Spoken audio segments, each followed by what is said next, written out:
함께 하나님 말씀 찾으시겠습니다. 함께 보실 하나님 말씀은 요한복음 17장 1절에서 5절까지 말씀입니다. 요한복음 17장 1절에서 5절까지 말씀, 제가 한 절 읽고 여러분들이 한 절 읽고 5절은 같이 읽겠습니다. 예수께서 이 말씀을 하시고 눈을 들어 하늘을 우러러 이르시되 아버지여, 때가 이르렀사오니 아들을 영화롭게 하사 아들로 아버지를 영화롭게 하게 하옵소서.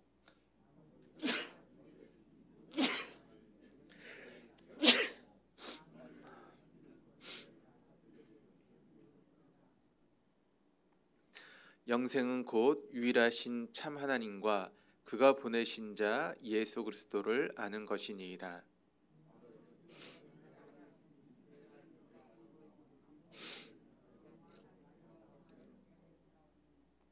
같이 읽겠습니다. 아버지여, 창세 전에 내가 아버지와 함께 가졌던 영화로서 지금도 아버지와 함께 나를 영화롭게 하옵소서. 아멘. 할렐루야. 우리 하나님 날마다 새 일을 행하신 분이십니다. 믿으십니까? 날마다 새 일을 행하신 하나님은 특별한 경우를 제하고는 사람을 통해서 일하십니다. 어떤 사람이죠? 영과 진리로 예배하는 사람. 영으로 예배한다라고 하는 것은 성령의 이끄심을 따라 예배하는 것이고, 또 진리로 예배한다라고 하는 것은 진리의 말씀 앞에 나의 삶을 조종하고 순종하는 것입니다. 오늘 이 저녁 주님 앞에 나온 여러분들이 성령의 이끄심을 따라 그리고 진리의 말씀 앞에 여러분의 삶을 조종하고 또 그 말씀에 순종하심으로 새 역사의 주인공 되시는 저와 우리 동덕의 모든 교우들 다 될 수 있기를 주님의 이름으로 축원합니다. 어떤 사모님이 이제 병원에 가셨는데 그만 이제 폐암 말기 진단을 받으셨습니다. 폐암 말기셨기 때문에 어떤 수술도 할 수 없는 그런 상황이었고, 또 다른 항암의 그런 것도 효과가 없는 그런 상황이었습니다. 그러니까 이제 죽을 날만 앞두고 있는 그런 분이셨는데, 이분이 이제 미국에서 이제 하고 있는 임상 실험에 이제 참여를 하셨습니다. 그러니까 신약이 나왔고 그 신약이 얼마나 효과가 있는가라고 하는 그런 임상 시험에 참여를 하셔서 이제 미국에서 이제 약이 오면 그 약을 이제 사용하셨고, 근데 그 약에 따라서 효과가 있으면 다시 다음 단계로 가서 또 약을 계속 사용하는 그런 임상 시험에 이제 참여하게 되신 것이죠.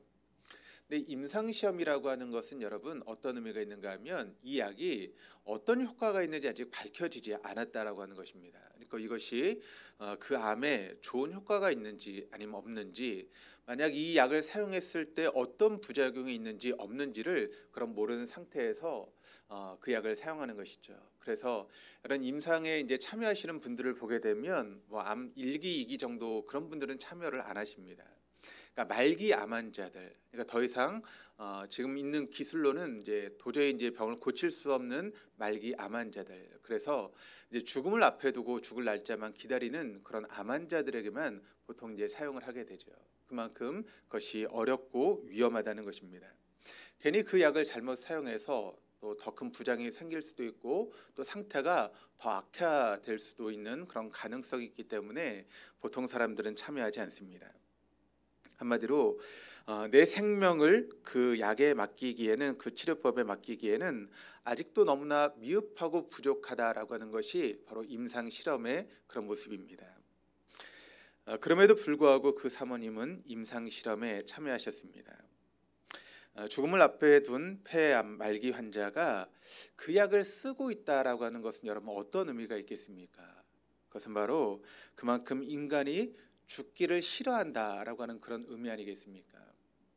어떻게 해서든지 그 약에 어떤 효과가 있든지 그 약을 통해서 내 생명을 조금이라도 연장하고 싶은 그런 마음으로 바로 그런 임상에 참여하게 되는 것이죠. 그래서 죽음을 앞에 둔 말기 암 환자들은 마치 물에 빠진 사람이 지푸라기라도 잡으려고 하는 그런 마음처럼 그런 임상 실험에 참여해서 만약 효과가 있으면 좋은 것이고, 만약 그렇지 못하더라도 어차피 치료의 방법이 없기 때문에 더 이상 할 수 있는 일이 없기 때문에 그런 임상에라도 참여해서 혹시나 하는 그런 마음을 가지고 자신의 병이 낫기를 바라면서 그런 임상 실험에 참여하는 것입니다. 단 한 번밖에 없는 생명이고 또 그 같은 생명을 그냥 이렇게 떠나보낸다라고 하는 것은 너무나 안타까운 일이 아니겠습니까? 그래서 그런 임상이라도 참여해서 자신의 생명을 연장시키고 싶은 그런 마음을 우리가 충분히 이해할 수 있는 것이죠. 여러분, 이 세상에 우리가 생명을 가지고 살아가는 사람치고 여러분 죽음을 앞에 두고 두려워하지 않는 사람이 어디 있겠습니까? 또 자신의 생명을 소중하게 여기지 않는 사람이 어디 있겠습니까? 다 생명을 가지고 있는 사람이라면 다 죽음 앞에 두려움을 가지게 되는 것이고, 어떻게 해서든지 우리가 가지고 있는 생명을 더 연장하기 위해서 애를 쓰는 그런 모습으로 삶을 살게 되는 것이죠. 그런데 오늘 본문의 말씀을 보시면 주님은 좀 우리와 같지 않으셨던 것 같습니다. 지금 주님은 당장 죽음을 목전에 두고 있는 그런 상태가 바로 주님의 상태이십니다. 누구보다 주님은 당신이 어떻게 될 것인가를 누구보다 잘 알고 있었고, 또 어떠한 죽음을 통해서 생명을 빼앗기게 될 것인지도 너무나 잘 알고 계셨습니다. 십자가 위에서 처참하게 몸이 찢겨 죽을 수밖에 없다라고 하는 것을 주님이 모르시지 않았다는 것이죠. 이미 모든 것을 다 알고 계셨다는 것입니다. 그리고 그 끔찍한 죽음이 점점 자신을 향해서 다가오고 있는 그런 상황 가운데 있었습니다. 그렇다면 여러분, 보통 사람 같으면 그 상황 가운데 어떻게 해야 될까요? 어떻게 해서든지 이 죽음을 모면하기 위해서 피할 방법을 찾는 것이 마땅한 일 아니겠습니까? 어떻게 해서든지 그 죽음의 자리를 피하기 위해서 여러 가지 궁리를 내고 꾀를 내서라도 그 죽음을 피하려고 애를 써야 되는 것 아니겠습니까? 만약 피할 수 없다면 정말 지푸라기라도 잡는 그런 심정을 가지고 간절하게 무언가를 붙들려고 하는 그런 모습으로 보통은 있지 않겠습니까? 그런데 이렇게 총각을 앞두고 있는 그런 안타까운 그런 시간에 주님의 모습은 전혀 그와 같은 모습이 아니었다는 것입니다. 오히려 자신에게 이제 남겨두게 될 제자들을 위로하고 격려하시며 말씀하시는 주님의 모습이 오늘 본문의 말씀을 통해 나타나고 있죠. 우리가 지난 시간 보았던 요한복음 16장 33절 말씀을 보시면 이렇게 이야기를 하십니다. 세상에선 너희가 환난을 당하나 담대하라, 내가 세상을 이겼노라. 여기서 세상을 이겼다라고 하는 이 말씀은 우리가 지난 시간 함께 말씀을 통해서 함께 나눴습니다. 여기 세상을 이겼다라고 하는 이 말씀은 모든 인간을 패배자로 전락시키는 죄와 죽음으로부터의 승리를 뜻하는 것이다라고 하는 것을 우리가 지난 시간 상세하게 함께 말씀을 나눴습니다. 그런데 여기서 중요한 것은 무엇인가 하면 주님께서 내가 세상을 이겼노라라고 말씀하시는 이 말씀이 여러분 미래형으로 쓰여진 말씀이 아니라는 것입니다. 그러니까 앞으로 내가 세상을 이기게 될 거야라고 말씀하시는 것이 아니라는 것이죠. 지금 여기서 내가 세상을 이겼노라라고 하는 이 말씀은 현재 완료형으로 쓰여진 그런 말씀입니다. 곧 이미 세상을 이겼다라고 선포하고 계시는 말씀이 바로 이와 같은 말씀이라는 것이죠. 주님께서는 당신을 송두리째 삼키려는 처참한 죽음이 코앞까지 와 있는 그런 상황이었지만 그럼에도 불구하고 전혀 죽음을 두려워하지 않는 그런 모습을 오늘 말씀을 통해서 우리에게 보여주고 있습니다. 오히려 이 말씀을 통해서 주님은 뭐라고 말씀하고 있는가 하면 이미 내가 세상을 이겼다, 내가 이미 죽음을 이겼다라고 그렇게 선포하며 말씀하고 계시는 주님의 모습을 우리가 발견하게 됩니다. 그러니까 주님은 이미 죽음이 자기를 덮치기 전에 이미 죽음을 이기셨다는 것입니다. 그리고 기꺼이 죽음의 길을 향해서 나아가고 계시다는 것이죠. 그럼 얼마나 놀라운 일입니까? 모든 사람의 죽음 앞에서 두려움을 떨고 어떻게든지 그 죽음을 모면하기 위해서 애를 쓰는 것이 육체를 가지고 있는 인간의 모습임에도 불구하고 육체를 가지고 계셨던 주님께서는 오히려 그 죽음을 이기시고 담대하게 죽음을 향해 나아가시는 그런 모습을 오늘 말씀을 통해서 우리에게 보여주고 있다는 것이죠. 여러분, 그렇다면 주님이 인간의 육체를 가지고 있는 우리 인간과 틀려서 그렇게 행동하시는 것입니까? 그렇지 않죠. 예수님께서 이 땅에 오실 때 우리와 똑같은 성정인 육체를 가지고 이 땅에 오신 분이 바로 주님이십니다. 그래서 육체를 가지고 계시기에 여러분 두려움도 있고 또 걱정도 있고 아픔도 있고 그와 같은 모든 것을 우리가 똑같이 느끼시는 분이 바로 주님이십니다. 그렇다면 육체를 가진 인간치고 여러분 죽음을 두려워하지 않을 사람이 어디 있겠습니까? 여러분 그 죽음 앞에서 두려움을 가지지 않을 사람은 아무도 없다는 것이죠. 물론 주님께서는 죽음 후에 부활하실 것이라고 하는 것을 너무나 잘 알고 계셨지만 그럼에도 불구하고 주님에게도 역시 두려움이 있었다라고 하는 것을 우리가 겟세마네 동산에서 주님의 기도를 통해서 우리가 알게 됩니다. 주님께서도 하나님 앞에 기도하실 때 하나님 할 수만 있으면 이 잔이 내게서 지나가게 해주십시오라고 그렇게 간절히 기도하지 않습니까? 그 모습을 통해서 우린 주님도 역시 죽음 앞에 두려움을 가지고 있었다라고 하는 것을 우리가 알 수 있게 되는 것입니다. 그런데도 주님이 어찌 이렇게 죽음을 두려워하지 않을 수 있었던 이유는 무엇 때문이겠습니까? 모든 상황 속에서 그 죽음의 두려움 가운데 주님이 지키셔야 될 그 자리를 지키고 서 있어야 될 그 자리에 서 계심으로 하나님께서 우리 주님에게 맡기셨던 그 일을 감당할 수 있었던 이유는 무엇 때문이겠습니까? 오늘 본문의 말씀이 그 해답을 우리에게 알려주고 계시는데 이 오늘 본문의 말씀으로 우리가 함께 보고 있는 요한복음 17장 말씀은 이제 죽음을 앞에 둔 주님께서 기도하시는 그런 하나님께 기도드렸던 마지막 기도의 내용이 오늘 본문의 말씀을 통해 나타나고 있습니다. 그리고 이 본문의 말씀 1절이 우리에게 이렇게 증거하고 있습니다. 예수께서 이 말씀을 하시고 눈을 들어 하늘을 우러러 이르시되. 여기 이제 들어라고 하는 단어가 나오고 있는데 이 들어라고 하는 단어가 이제 에파이로라고 하는 그런 단어가 쓰이고 있습니다. 그런데 이 에파이로라고 하는 단어의 뜻을 우리가 보게 되면 리프트 업이라고 하는 그런 뜻을 가지고 있습니다. 들어 올렸다라고 하는 그런 뜻이죠. 저에게 이제 원유산 장로님이 이제 트럭을 가지고 계시지 않습니까? 그런데 그 트럭 끝에 보면 리프트가 달려 있습니다. 그 리프트라고 하는 것이 무엇인가 하면 물건을 이제 땅바닥에서 이제 이렇게 차 위로 올릴 때 사용하는 것이 바로 리프트죠. 그래서 이 리프트업이라고 하는 것은 들어 올렸다라고 하는 그런 의미를 가지고 있는 단어입니다. 그러니까 여기서 들다라고 하는 이 단어는 들어 올렸다라고 하는 그런 의미가 있습니다.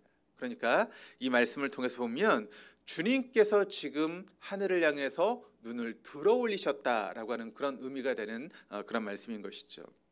그렇다면 눈을 들어 하늘을 향해서 들어 올리셨던 주님께서 무엇을 향해서 어디를 향해서 여러분 들어 올리셨겠습니까? 그것은 바로 하늘을 우러러서 주님께서 지금 눈을 들어 올리셨다라고 그렇게 말씀하고 있는 것이죠.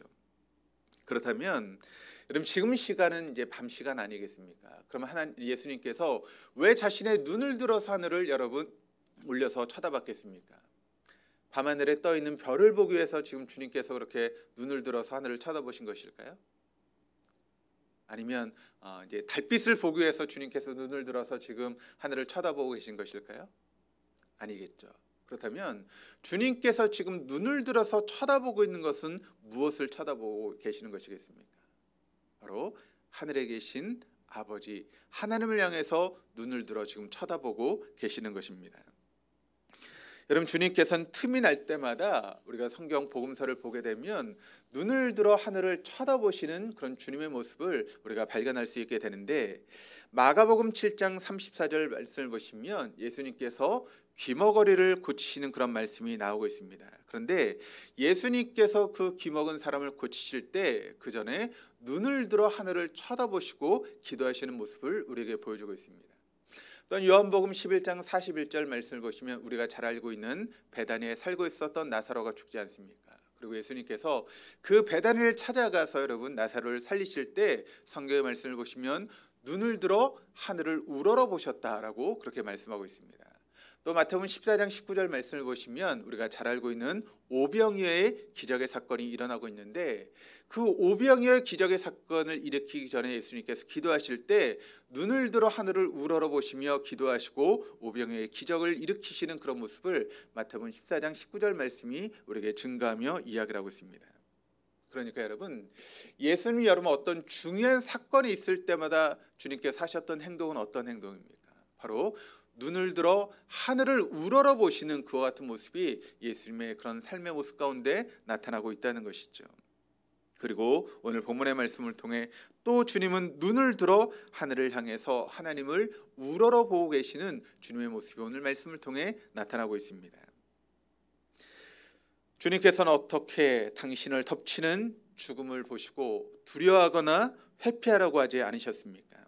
어찌 그 죽음의 길을 당당하게 걸어가심으로 오히려 죽음을 이기시는 그와 같은 삶을 살아갈 수 있으셨습니까? 그것은 바로 그분께서 눈을 들어 하늘을 우러러보시며 하나님을 바라보았기에 그 모든 상황 가운데 죽음을 두려워하지 않았고 오히려 죽음을 이기시는 그와 같은 삶을 살 수 있었다라고 하는 것을 우리가 말씀을 통해 발견하게 됩니다.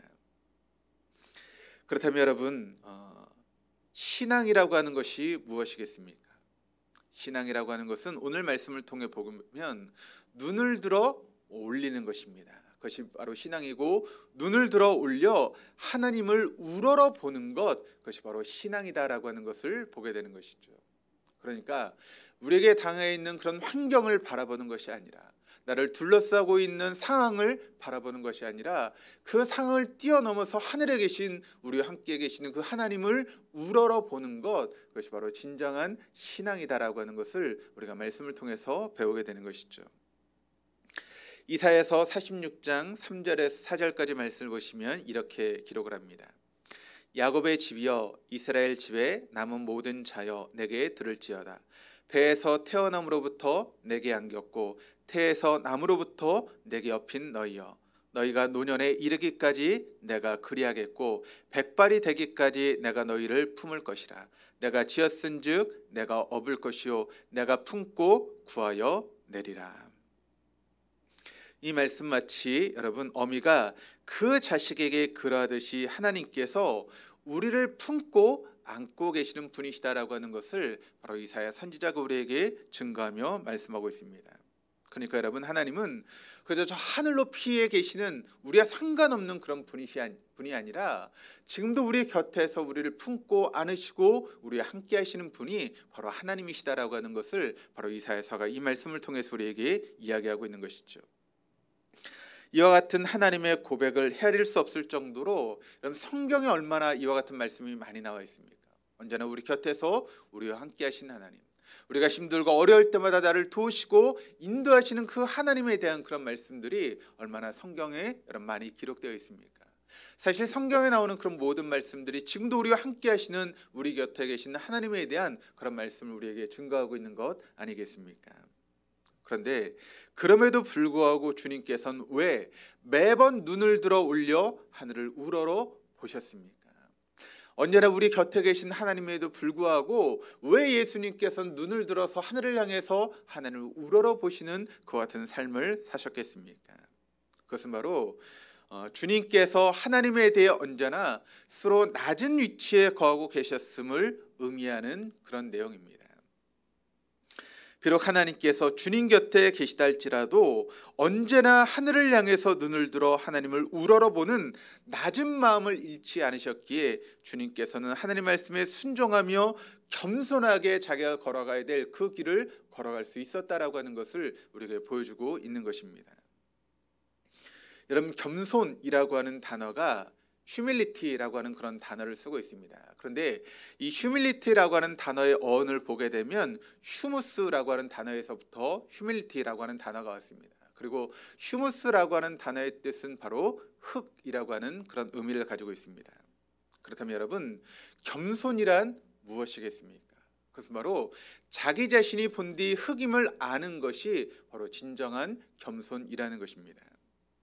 그리고 여러분, 흙의 자리는 어디입니까? 흙이 항상 어디에 있죠? 사람의 발 밑에 있지 않습니까? 아무리 산꼭대기에 있는 흙이라 할지라도 여러분, 언제나 그 위치는 어디에 있습니까? 사람의 발 밑에 위치하고 있는 것이 바로 흙입니다.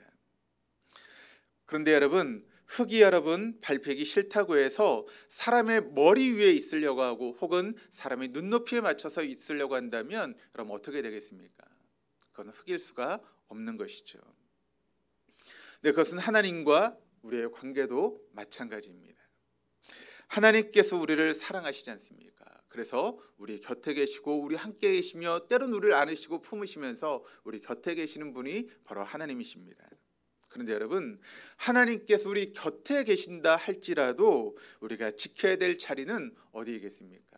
언제나 그분의 아래에 있어야 하는 것이죠. 하나님께서 우리를 아무리 높여주셔도 우리가 하나님을 내려다보거나 혹은 하나님 위치에서 하나님과 동등되게 하나님을 쳐다봐서는 안 된다는 것입니다. 우리는 언제나 눈을 들어 하나님을 올려다볼 수 있는 그와 같은 자리가 바로 저와 여러분의 자리여야 한다는 것이죠. 그때 우리는 아무리 세월이 흘러도 교만에 빠지지 않고 진정 하나님만을 드러내는 겸손한 자리에 우리가 설 수 있게 되는 것입니다. 그런데 여러분, 사람이 자꾸 하나님의 위치에 올라가려고 하다 보니까 거기에 교만이 생기고 문제가 생기지 않습니까? 그래서 어떤 목사님 같은 경우는 자기에게 하나님이 혼난다라고 하는 이야기를 할 정도로 교만에 빠진 그런 모습으로 이야기하시는 분들도 있지 않습니까? 그러나 우리는 하나님과 동등된 자리가 아닙니다. 결코 하나님과 같은 위치에 있을 수 있는 존재가 아닙니다. 우리는 언제나 하나님 아래에 거해야 됩니다. 그리고 하나님을 우러러 볼 수 있는 그와 같은 삶을 살아갈 때만 우리가 교만하지 않고 겸손을 유지한 채 하나님의 말씀에 순종할 수 있는 그와 같은 삶을 살아낼 수 있다는 것입니다. 눈을 들어 하나님을 우러러 보는 자만 어떤 상황 속에서도 자기의 삶을 온전히 하나님께 맡길 수 있는 삶을 살아갈 수 있는 것입니다. 우리가 잘 알고 있는 시편 121편 말씀이 있습니다. 찬송으로도 우리가 노래 부르는 그런 말씀인데 이 말씀을 보시면 이렇게 1절 말씀이 시작을 합니다. 내가 산을 향하여 눈을 들리라. 나의 도움이 어디서 올까? 이 말씀을 보면 지금 이 시인이 어려움 가운데 있다라고 하는 것을 우리가 볼 수 있게 됩니다. 그리고 이 시인은 그런 어려움 가운데 지금 무엇만을 쳐다보고 있는가 하면 땅만을 쳐다보고 주변에 있는 것들을 쳐다보며 어려움 가운데 빠져 있는 것입니다. 여러분, 그렇지 않습니까? 땅만을 보는 사람이 어떻게 그 사람 가운데 소망이 있을 수 있겠습니까? 사람의 주변 사람들을 바라보면서 어떻게 여러분 그 사람이 그 어려움 가운데 헤어나올 수 있겠습니까? 그런데 이런 어려움 가운데 땅만 봤던 시인이 이제 어떻게 하고 있습니까? 눈을 들어 하늘을 바라보게 되는 것이죠. 그래서 2절 말씀이 이렇게 증가합니다. 나의 도움은 천지를 지으신 여호와에게서로다. 그러니까 땅만을 바라봤던 시인이 눈을 들어 여러분 하늘을 바라보고 하나님을 바라보게 되었다는 것이죠. 그때 여러분 어떤 일이 벌어지게 됐습니까? 눈을 들어 여러분 들어 올리는 순간 천지를 지으신 창조주 하나님을 그가 바라볼 수 있게 되었다는 것입니다. 그분이 나와 함께 하시고 있다라고 하는 것을 확인할 수 있게 되었다는 것이죠. 그 순간 탄식으로 시작했던 이 찬양의 가사가 여러분 극적인 고백으로 바뀌게 되는데 3절에서 6절까지 말씀을 통해서 이렇게 고백을 합니다. 여호와께서 너를 실족하지 아니하게 하시며 너를 지키신 이가 졸지 아니하시리로다. 이스라엘을 지키신 이는 졸지도 아니하시고 주무시도 아니하시리로다. 여호와는 너를 지키신 이시라. 여호와께서 내 오른쪽에서 내 그늘이 되시나니 낮에 해가 너를 상하게 하지 아니하며 밤에 덜도 너를 해치지 아니하리로다. 여호와께서 너를 지켜 모든 환난을 면하게 하시며 또 내 영혼을 지키시리로다. 여호와께서 너의 출입을 지금부터 영원까지 지키시리로다. 처음에 이 시편은 여러분 탄식과 절망 가운데 지금 시작되었습니다. 그런데 그 시인이 눈을 들어 하나님을 바라보는 그 순간 그 탄식이 변화되었고 절망이 변화되게 되었습니다. 그래서 그 탄식과 절망이 완전히 사라지고 영원토록 자신의 삶을 책임지시고 인도하신 하나님께 자신의 모든 삶을 맡김으로 이 찬양이 끝나고 있는 것을 우리가 볼 수 있게 됩니다. 어떻게 여러분 이런 일들이 가능할 수 있겠습니까?